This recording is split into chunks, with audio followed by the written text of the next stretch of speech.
So today students we will start our lecture. अभी आपको मैं दो पहले वीडियो दे चुका हूँ जिसमें आपको मैंने ऑप्थेल्मिक बोलो पैरेंटल एक्सप्लेन किया है एंड माइक्रो एनकैप्सुलेशन. अभी जो पढ़ाऊंगा वो होगा ऑप्थेल्मिक प्रिपरेशन. इसके बाद वाला जो वीडियो मिलेगा वो मिलेगा आपको on the basis of validation process. Pilot plant scale method है उसके ऊपर रहेगा. ठीक है, तो उस पर क्वेश्चन मिलेगा दो वीडियोस. ठीक है, नेक्स्ट बचेंगे हमारे industrial pharmacy, NDDS and last वाला जो है फार्माकोकाइनेटिक्स. तो इन तीनों के लिए नेक्स्ट 3 डेज में वीडियोस रहेगा. पर फार्माकोकाइनेटिक्स में फिजिकली लेक्चर लूंगा. ठीक है, फार्माकोकाइनेटिक्स का फिजिकली बिकॉज उसमें न्यूमेरिकल है. ठीक है, तो फिजिकल लेक्चर होगा फार्माकोकाइनेटिक्स का. पर दो वीडियो मिलेंगे एनडीडीएस के ऊपर एंड इंडस्ट्रियल फार्मेसी. अगर जो पायलट प्लांट नहीं पढ़ा है, अगर मेरा वीडियो नेक्स्ट आपको अगर इसका चला गया ड्रग डिलीवरी सिस्टम का, तो फिर मैं पायलट प्लांट ये इंडस्ट्रियल फार्मेसी पढ़ाऊंगा. ठीक है, सो अभी आपको आज दो वीडियो मिलेंगे टोटलाइजेशन मैं देने वाला हूँ. ठीक है, नाउ आप लोग स्टार्ट करेंगे ophthalmic preparation. What is ophthalmic preparation? First of all what is ophthalmic preparation? You know, ophthalmic preparation is denoted for the basically we can say that dosage form which is intended for eye. ठीक है, that is used for eyes, that is ophthalmic preparation. आपको पता है जो आँखों के लिए use होता है उसे ophthalmic preparation बोला जाता है. ophthalmic preparation क्यों यूज करते हैं? बिकॉज आई में जो डिसीज हुए या फिर आई की जो इरिटेशन है ये सबको क्योर करने के लिए. ठीक है, तो उसके लिए आपको पहले आई का थोड़ा सा पार्ट बनाऊंगा जो इम्पोर्टेंट पार्ट है. That is cornea, sclera, lens, iris and choroid. ठीक है, बहुत इंपॉर्टेंट है बिकॉज हम जो ड्रग पढ़ते हैं वो इन चारों पे ही एक्ट करते हैं या पांचों पे एक्ट करते हैं. ठीक है, कभी कभी रेटिना पे एक्ट करते हैं. समझ में? सो फर्स्ट ऑफ ऑल क्या मेन इंपॉर्टेंट है? That is cornea. What is cornea? Cornea basically outer most layer होता है आई का, मतलब सबसे पहला लेयर जो होता है वो कॉर्निया होता है. ठीक है, देन उसके बाद स्क्लेरा होता है. स्क्लेरा के बाद हमारा आइरिस आता है. आइरिस मतलब आपको पता है जिसकी वजह से कलर आता है. फिर उसके बाद लेंस एंड जो पीछे पार्ट होता है जो हमारा जो आई के पीछे पार्ट जहाँ रेटिना होता है वहाँ कोरॉइड प्लेक्सस होता है. क्या रहता है?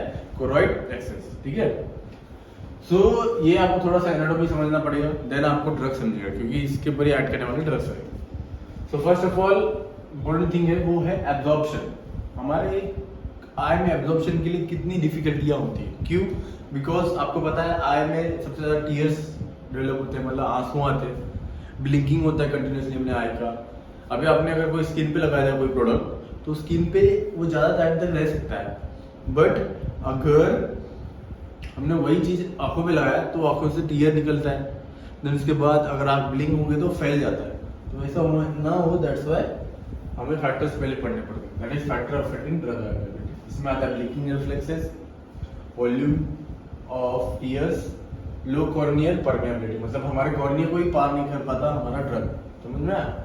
फ्लक्स रेट इंपॉर्टेंट है ना. उसके लिए फिक्स फर्स्ट लॉ आता है. फिक्स लॉ मतलब बेसिकली कॉर्निया के अंदर अब्जॉर्प्शन किसके ऊपर होता है? एक लॉ है जिससे बनता है फिक्स फर्स्ट लॉ. इसमें J equals to -D into DCM upon DX. ये क्या है? J को बोला जाता है फ्लक्स रेट या फिर फ्लक्स. ठीक है, फ्लक्स रेट क्या होता है? रेट जैसे आपने पढ़ा होगा रेट ऑफ रिएक्शन, वैसे ही फ्लक्स रेट होता है, मतलब कितना एब्जॉर्प्शन होता है उसे फ्लक्स रेट बोलते हैं. D जो कैपिटल D होता है उसे डिफ्यूजन कांस्टेंट बोलते हैं. मतलब कोई भी कांस्टेंट, मतलब आपको पता है डिफ्यूजन मतलब क्या होता है? जो हायर कॉन्सेंट्रेशन से लोअर कॉन्सेंट्रेशन में कोई प्रोडक्ट आता है उसे बोलते हैं डिफ्यूजन. तो डिफ्यूजन कोएफिशिएंट है and just DCM upon DX है उसे बोलते हैं कंसंट्रेशन ग्रेडियंट. आपको पता है कोई भी चीज अगर दूसरे चीज में जाना चाहता है तो पहले कंसंट्रेशन ग्रेडियंट मेंटेन रहता है. किसी का ज्यादा अमाउंट रहेगा, किसी का कम रहेगा. ठीक है, तो उसमें से क्या होगा?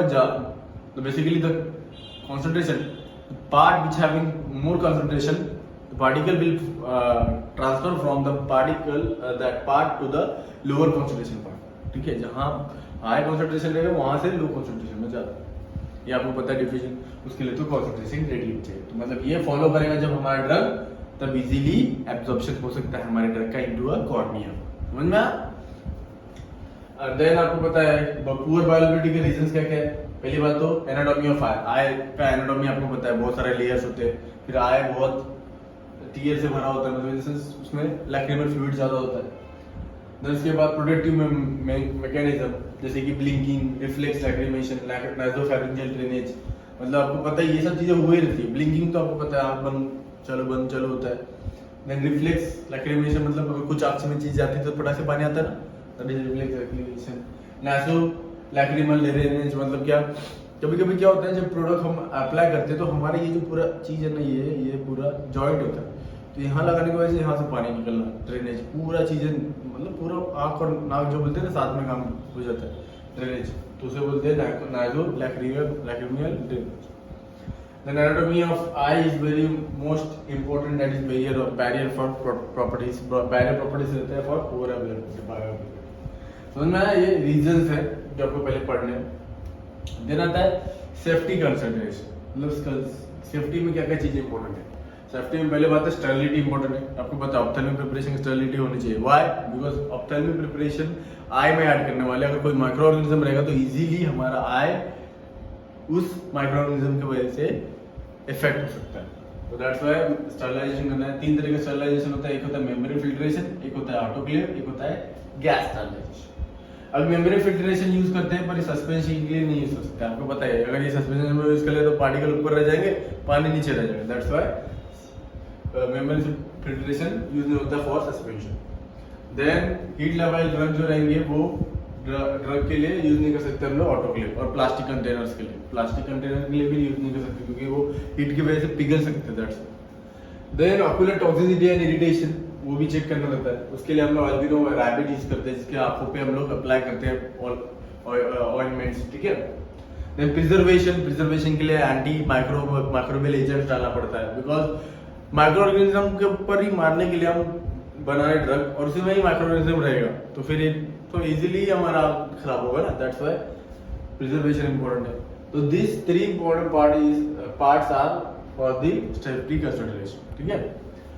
देन आता है मैन्युफैक्चरिंग टेक्निक्स, अभी बनाए भी कैसे हम। So manufacturing techniques are aqueous ophthalmic solution कैसे बनता है, वो एक्वस सस्पेंशन कैसे बनता है, ऑप्थेल्मिक ऑइंटमेंट कैसे बनता है। ऑप्थेल्मिक सॉल्यूशन बनता है डिसोल्यूशन ऑफ एक्टिव इंग्रेडिएंट्स, आपको पता है ये सॉल्यूशन किससे बनता है, डिसोल्यूशन से। सॉल्यूशन एकदम क्लियर ट्रांसपेरेंट फ्लूइड होता है। स्टरलाइजेशन फिल्ट्रेशन इसमें यूज होता है या फिर हीट स्टरलाइजेशन यूज होता है। देन उसके बाद addition of required sterile compound, जो चीज चाहिए रहेगी उसको ऐड करना पड़ेगा इसके अंदर for ophthalmic solution. Then aqua suspension में आता है heat by exposure of ethylene oxide. Aqua suspension में हम लोग हीट करते हैं बिकॉज पार्टिकल्स जो है उस पर इजीली माइक्रो ऑर्गेनिज्म बैठ सकते हैं। That's why to basically remove that हम लोग gas sterilization. Then aseptic crystallization करते हैं। असेप्टिक क्रिस्टलाइजेशन मतलब क्या, हमारे सस्पेंशन में पार्टिकल्स है ये पता लगाने के लिए असेप्टिक क्रिस्टलाइजेशन होता है, ठीक है। देन उसके बाद ऑप्थेल्मिक ऑइंटमेंट के लिए ऑइंटमेंट बेस लगता है जिसको स्टरलाइज करते हैं by heat. Then previously sterilize, सब इसको यूज करने के लिए पहले से स्टरलाइज सब चीज रहनी चाहिए। इसके लिए जो कोलॉइडल मिल रहता है उसको भी स्टरलाइज पहले किया जाता है, उसके अंदर फिर ऑइंटमेंट डालता है, फिर वो ऑइंटमेंट घूमता है और उसको वो कोलॉइडल मिल घूमता है एंड ऑइंटमेंट बनता है, ठीक है। आपको पता है इसके में सॉलिड है तो उसके लिए पहले से स्टरलाइज चाहिए। देन ये ब्लो और सील मेथड यूज करते हैं। ब्लो सील मेथड मतलब उसमें वैक्यूम पंप रहता है, वैक्यूम की वजह से प्रेशर ऐड करते हैं हम, मशीन ऐसे वी शेप करता है, उसके अंदर प्रेशर ऐड करते हैं, उससे नीचे से एक्चुअली निकलता है ऑइंटमेंट, ठीक है। देन आता है मैन्युफैक्चरिंग एनवायरनमेंट। अभी मैन्युफैक्चरिंग टेक्निक समझ में आया, अभी मैन्युफैक्चरिंग एनवायरनमेंट मतलब एनवायरनमेंट कैसा रहना चाहिए। लैमिनार एयर फ्लो हुड रहना चाहिए वहाँ, मतलब कैसा रहना चाहिए, असेप्टिक एरिया। रिलेटिव ह्यूमिडिटी कितनी रहनी चाहिए, 40 से 60% तक बस। अल्ट्रावायलेट लैंप्स रहने चाहिए to prevent microorganism. Separate entrance रहना चाहिए क्योंकि पर्सनल काम करते तो एक दरवाजा खुला तो दूसरा दरवाजा बंद होना चाहिए, क्योंकि दूसरा दरवाजा अगर खुल गया तो सब माइक्रोऑर्गेनिज्म वापस चले जाएंगे अंदर। दैट्स व्हाई एंट्रेंस प्रॉपर होना चाहिए। These are the environments for manufacturing of our ophthalmic preparation, ठीक है। देन आता है क्लासिफिकेशन ऑफ ऑक्यूलर ड्रग, मतलब हम लोग आई पे क्या क्या चीजें यूज करते हैं। एक है लिक्विड, एक है सेमी सॉलिड, एक है सॉलिड और एक है intraocular injections, irritant and implants, ठीक है, ये दिया जाता है। लिक्विड में आता है solution, suspension, powder and sol to gel. ये क्या होता है जब आगे बताऊंगा मैं आपको। सॉल्यूशन, सस्पेंशन, पाउडर तो आपको पता ही है। पाउडर मतलब in the sense powder of recrystal, powder of recrystallization और रिकॉन्स्टिट्यूशन, जिसमें पानी आपको पता है ना, वाटर फॉर इंजेक्शन रहता है, पाउडर रहता है, तो मारोगे तो शेक हो जाएगा, फिर वो डिजोल्व हो जाएगा, उसके बाद इंजेक्ट करना पड़ता है, वो है। Then semi solid ointment gel रहता है। सॉलिड में ऑक्यूलर इंसेट, ऑक्यूलर इंसेट मतलब लेंसेज पे ही दवा लगाया रहता है और वो लेंस को ही लगाते हैं, समझ में आया, उसको बोलते हैं ऑक्यूलर इंसेट। सो नाउ अब ये जो चीज हमने क्लासिफिकेशन पढ़ी, अब एक एक को देखेंगे, फिर उसके बाद आगे बढ़ेंगे, ठीक है। तो फर्स्ट है टॉपिकल आई ड्रॉप्स, ठीक है। टॉपिकल आई ड्रॉप्स में आता है पहला सॉल्यूशन। सॉल्यूशन में क्या होता है, सिलेक्शन ऑफ अप्रोप्रिएट सॉल्ट, मतलब सॉल्यूशन आपको पता है बनने के लिए पहले से सॉल्युबल होना चाहिए हमारा क्या, एपीआई, तो उसके लिए इसको सॉल्ट फॉर्म बनाते हैं। तो सॉल्ट फॉर्म बनाने के बाद उसको सॉल्युबलाइज करते हैं इजीली, आपको पता है प्री फॉर्मुलेशन स्टडी में पढ़ा होगा आपने, कहा तो salt formation will lead to the proper dissolution of any drug, तो सॉल्ट फॉर्मेशन होता है। फिर सॉल्यूशन एंड ऑक्यूलर टॉक्सिसिटी भी पढ़ते हैं, कितना बढ़ेगा टॉक्सिसिटी, इसके लिए इसको उतना कंसंट्रेशन नहीं रखते। देन मोस्ट कॉमन सॉल्ट क्या यूज करते हैं, HCl, sulphate, nitrate and phosphate, ये ज्यादा करके यूज होता है for preparation of solution of topical eye drops, ठीक है। देन आता है उसमें बायटारेट, जो 1:1 सॉल्ट फॉर्म में रहता है, मतलब दो सॉल्ट को मिक्स करके बनाया रहता है, उसकी वजह से इसे बोलते हैं बायटारेट। रेजिस्टेंट क्यों, इसे क्यों बनाते हैं, क्योंकि ये रेजिस्टेंट रहता है टू न्यूट्रलाइज टीयर। टीयर क्या करता है, हमारे कोई भी ड्रग को न्यूट्रलाइज कर देता है, तो न्यूट्रलाइज ना हो, दैट्स व्हाई ये फॉर्म यूज करते हैं, समझ में आया। सॉल्ट का दो सॉल्ट का एक 1:1 रेशो में बनाते हैं, उसे बोलते हैं बायटारेट, ठीक है। Then borate, borate will be used for low buffer and nearly physiological pH, physiological pH के आसपास रहता है, दैट्स व्हाई बोरेट यूज होता है। देन हाइड्रोक्लोराइड सॉल्ट भी बहुत यूज होता है for the preparation of I drop of solution, ठीक है। देन सस्पेंशन, सस्पेंशन में इंप्रूव स्टेबिलिटी, बायोअवेलेबिलिटी अच्छी रहती है। एंटी इंफ्लेमेटरी एजेंट्स दे सकते हैं सस्पेंशन फॉर्म में, जैसे कि स्टेरॉइड्स, ठीक है। देन उसके बाद वाटर सॉल्युबल सॉल्ट भी दे सकते हैं। They have lower steroid potency, self life बढ़ता है, कंपैटिबिलिटी बढ़ता है, ऑक्यूलर टॉलरेबिलिटी बढ़ता है, ये सब इसमें सस्पेंशन में बढ़ता है, दैट्स व्हाई सस्पेंशन बनाते हैं। देन पाउडर ऑफ रिकॉन्स्टिट्यूशन, मतलब आपको जो बोला मैंने पाउडर फॉर्म में रहता है, have only limited stability required, इसके लिए पाउडर फॉर्म में रखते हैं ना, तभी इसके लिए इसको लिक्विड मारना पड़ता है जब तुम्हें इंजेक्ट करना पड़ता है। देन उसके बाद manufacturing by lyophilization in individual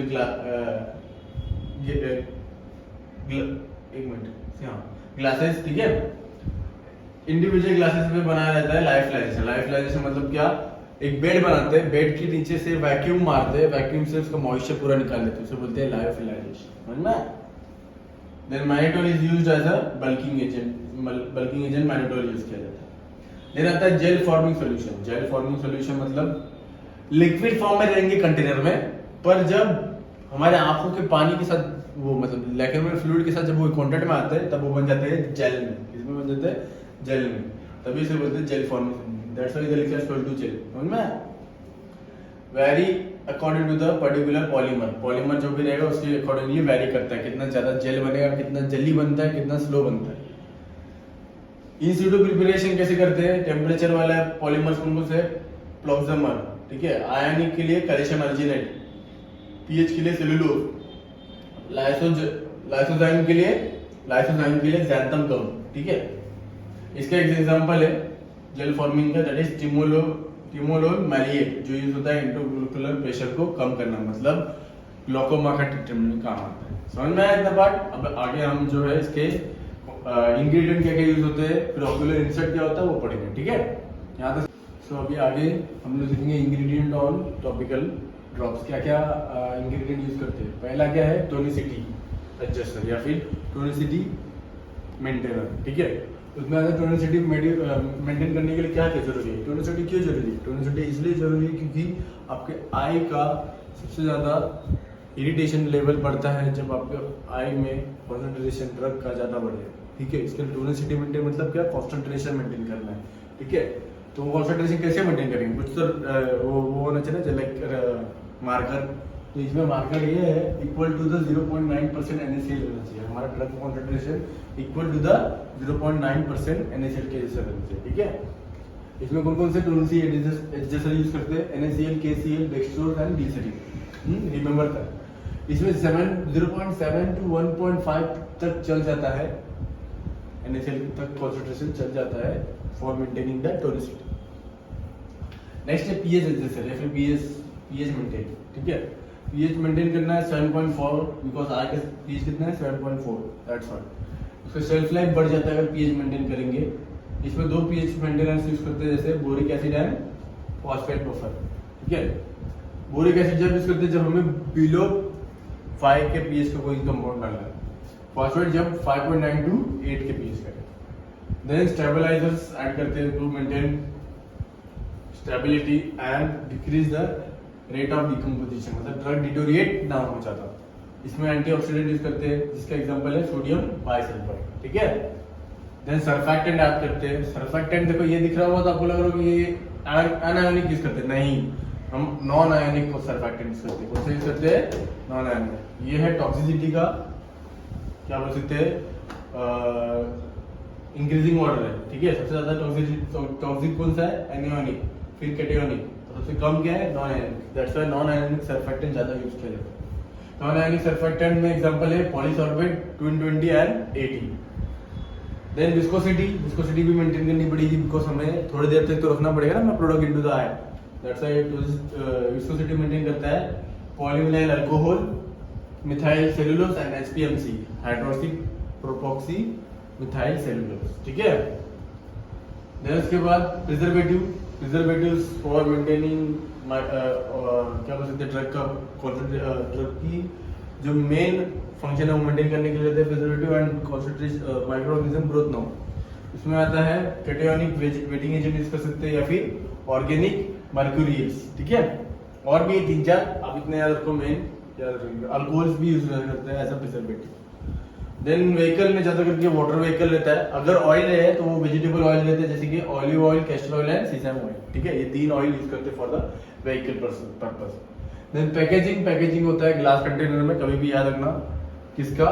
solution का, याद रखना इनटू ग्लास कंटेनर, उसके साथ वो ड्रॉपर देते हैं साथ में, ठीक है। देन आता है सेमी सॉलिड प्रिपरेशन आपको पता ही है, ऑइंटमेंट, ठीक है। तो ऑइंटमेंट बनता है, इसमें ऑइंटमेंट में बेस रहते हैं मिनरल ऑयल या फिर पेट्रोलैक्टम बेस।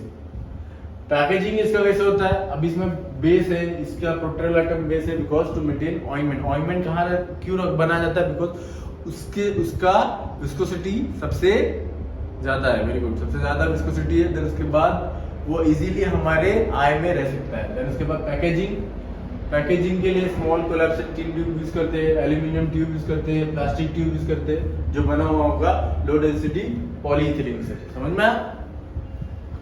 सो ये पैकेजिंग के पार्ट है। आपको इस सब का नोट्स मिलेगा PDF PPT, उसमें से आप गो थ्रू करो। मैं ये समझाने के लिए वीडियो ले आया, ठीक है। आपको खाली रीड उसमें से करना है, समझ में आया? आप इतना भी लिखोगे तो भी एग्जाम में आपको मार्क्स मिलेगा, कोई टेंशन नहीं, खाली इसको इलेबोरेट करो। देन ओक्यूलर इंसर्ट आता है एक पार्ट। ओक्यूलर इंसर्ट मतलब आपका आई, देखो मेरा आई है ना, आई के नीचे जो रहता है ये एरिया इधर तक डालते हैं, उसे ओक्यूलर इंसर्ट बोलते हैं, ठीक है। तो उसमें क्या लेयर होता है? देखो पहले की 2 लेयर रहेगा जो ट्रांसपेरेंट रहता है, जिसे रेट कंट्रोलिंग मेम्ब्रेन बोलते हैं। रेट कंट्रोलिंग याद आ रहा है? कॉन्सेंट्रेशन मेंटेन, ग्रेडियंट मेंटेन करने के लिए, जब कॉन्सेंट्रेशन मेंटेन करने के लिए, दैट्स व्हाई। ये ड्रग रिजर्वायर होता है जो ब्लैक कलर करते हैं, ड्रग रिजर्वायर मतलब ड्रग भरा हुआ रहेगा उसमें। एनिमल रिंग जो सिचुएट करने के लिए, मतलब थोड़ी देर के लिए वहां इंसर्ट करने के लिए, मतलब पकड़ के रखने के लिए एनिमल रिंग रहता है, समझ में आया? 2 टाइप के ओक्यूलर इंसर्ट रहते हैं, इनसोल्युबल एंड सोल्युबल। आपको नाम से समझना है, इनसोल्युबल जो सोल्युबलाइज नहीं होंगे, सोल्युबल मतलब जो सोल्युबलाइज होंगे। इनसोल्युबल में मल्टी लेयर होता है, ठीक है, मल्टी लेयर रिंग रहता है। देन उसके बाद कोर सेंटर में रहता है। सोल्युबलाइज में एक ही लेयर रहता है, ट्रांसपेरेंट रहता है, डिसॉल्व होता है, ठीक है। इसका एग्जांपल दिया लैक्सिसर्ट, जो ड्राई आई सिंड्रोम, मतलब सूख जाता है आंख ना जिसका जल्दी, उसके लिए ये सोल्युबलाइज ओक्यूलर इंसर्ट यूज किया जाता है। देन और मिसलेनियस में बहुत सारे इरिगेटिंग सॉल्यूशन, मतलब जिसको क्या बोल सकते हैं, इरिगेटिंग सॉल्यूशन। जब हम लोग कभी सर्जरी करते हैं तो सर्जरी से पहले प्रिपेयर करते हैं आई को, उसके लिए इरिगेटिंग सॉल्यूशन जिसमें सब सॉल्ट का कॉन्सेंट्रेशन रहता है, sodium, potassium, calcium, magnesium and chlorine. Then intraocular injection क्यों मारते हैं? बिकॉज आपको पता है कभी कभी इसको वो एरिया को एनेस्थेटिक करना है, मतलब उसका उधर का सब रिसेप्टर को बंद करना है, तो वो एनेस्थेटिक एजेंट्स के लिए मारते हैं। कॉर्टिकोस्टेरॉइड्स मतलब स्वेलिंग वेलिंग रहेगा तब इंजेक्शन देते हैं। देन विस्कोइलास्टिसिटी लुब्रिकेंट्स, मतलब आई का मूवमेंट अच्छे से हो, लुब्रिकेंट्स रहते हैं। इम्प्लांट में आपको पता है डायरेक्ट आई में इम्प्लांट करेंगे, उसमें एग्जांपल देखो क्या दिया, magnesium stearate is coated with polyvinyl alcohol and ethylene vinyl acetate, ठीक है। ये 5 से 8 महीने तक रहता है आंख में, इसको आंख में डालते हैं, इंसर्ट करते हैं, ये 5 to 8 मंथ तक रहता है इम्प्लांट, तब तक ड्रग वो रिलीज करता है। देन और मिसलेनियस में आता है ऑक्यूलर आयनोटोफोरेसिस। आयनोटोफोरेसिस नाम में पता चला, आयनोटो मतलब आयन से रिलेटेड रहेगा, डायरेक्ट करंट पास करते हैं इसमें, जिसके वजह से सेल के अंदर जाता है, आयन सेल के अंदर जाते हैं, मतलब ड्रग के आयन सेल के अंदर जाते हैं। तो ड्रग हमारा कैथोड रहता है, मतलब पॉजिटिव चार्ज रहता है, सेल हमारा नेगेटिव चार्ज रहता है, तो पॉजिटिव से नेगेटिव जाता है हमारा ड्रग, ठीक है। ये एक डिसीज होता है आपका जिसमें यूज होता है वो कैरेक्टाइटिस में यूज होता है, ठीक है। तो ये जो पॉजिटिव चार्ज है कैसे जनरेट करता है, एक मशीन रहती है, मशीन को और हमारे आंख में एक मशीन लगाया रहता है छोटा सा, उसको जॉइंट रहता है, उसको अगर क्लिक करोगे तो वहाँ चार्ज जनरेट होता है पॉजिटिव चार्ज, और वो चार्ज की वजह से आयन मूव करते हैं into the negative charge, to the negative charge. ये हमारा मिसलेनियस में आयनोटोफोरेसिस है, ठीक है। Then vesicular drug delivery system में आते हैं लाइपोसोम्स एंड नियोसोम्स।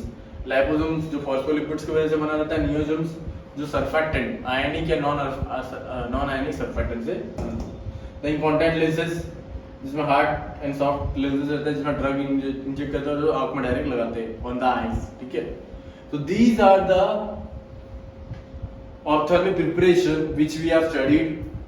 आपको ये पूरा अच्छे से पढ़ना है, ये क्वेश्चन बहुत अच्छा आता है, इसमें से बहुत सारे आते हैं और बहुत इजी टॉपिक है। आप ज्यादा करके देखोगे तो ऑक्यूलर रिसर्च पे कभी पूछा जाता है क्या डायरेक्ट भी, फिर उसके बाद जो आपको मैंने पहले पार्ट में पढ़ाया था क्लासिफिकेशन ऑफ मैन्युफैक्चरिंग, फिर उसके बाद उसमें क्लासिफिकेशन में पढ़ाया था मैंने, वो सब चीजें पे क्वेश्चन ज्यादा आता है। तो एक बार मैं ये अच्छे से गो थ्रू करो, इंग्रेडिएंट को अच्छे से करो, कुछ डाउट रहेगा तो मुझे पूछो, ठीक है। ऑप्थेल्मिक प्रिपरेशन का चैप्टर इतने में ही है, आपको ज्यादा कुछ पढ़ने की जरूरत नहीं है, ठीक है। समझ में आया? सो इसके लिए मैं आपको पीपीटी सेंड कर दूंगा, उसको पीपीटी को देखो और ये पढ़ो इससे। चलो ऑल द बेस्ट, अच्छे से पढ़ो इसको।